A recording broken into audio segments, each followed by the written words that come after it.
My name is Vincent Plush, and I'm about to turn 75 years of age.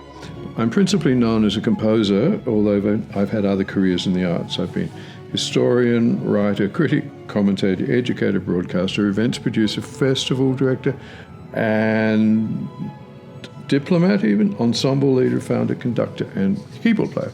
I have been a member of the Australian Music Centre from its foundation in 74-75. I think the actual concept for the AMC began one Sunday morning in January 1973. I was staying with composer Don Banks and his family in the house in Liversidge Street in Canberra, where he was packing up from his Creative Arts Fellowship there to return home to London. I remember a phone call late on the Sunday morning, and Don took it quietly in his living room, and I heard this conversation. "Yes, Mr. Prime Minister." "No, sir. You would like me to stay in Australia, Mr. Prime Minister?" "My goodness, I'd better discuss this with my wife, but I would like to agree." He joined his family and me on the back porch, beaming from ear to ear. That was Gough Whitlam. He wants us to stay in Australia, and he wants me to become the foundation chairman of the Australia Council for the Arts. And he turned to me, and with an almost conspiratorial wink, he said, "Well, Vince, let's get to work."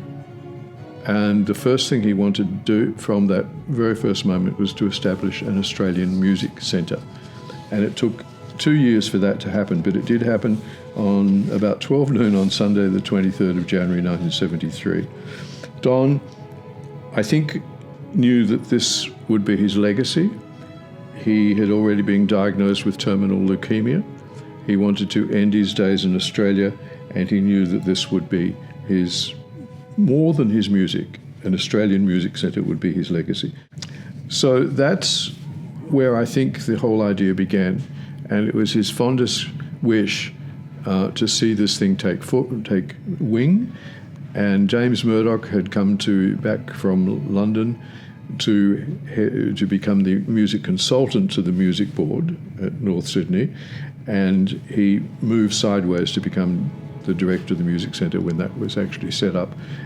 When the Australian Bicentennial came about, I did have my first and really only substantive role in the AMC.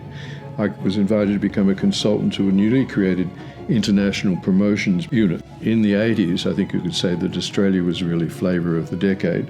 Our film industry, our singers, our wines. If that all worked for us, why not our music, I thought.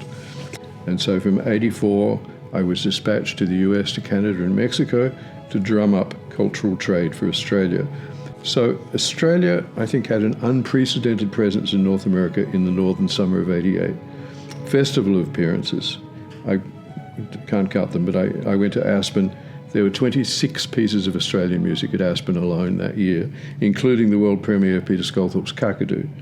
There were many orchestra and chamber music concerts, dozens of lectures and radio interviews, college residencies for, I think it was 8 Australian composers.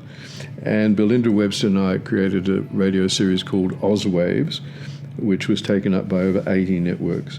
The AMC was the nerve centre of this somewhat concentrated but short-lived activity. I'm seeing in Australia, such as I can, a wonderful plurality vision.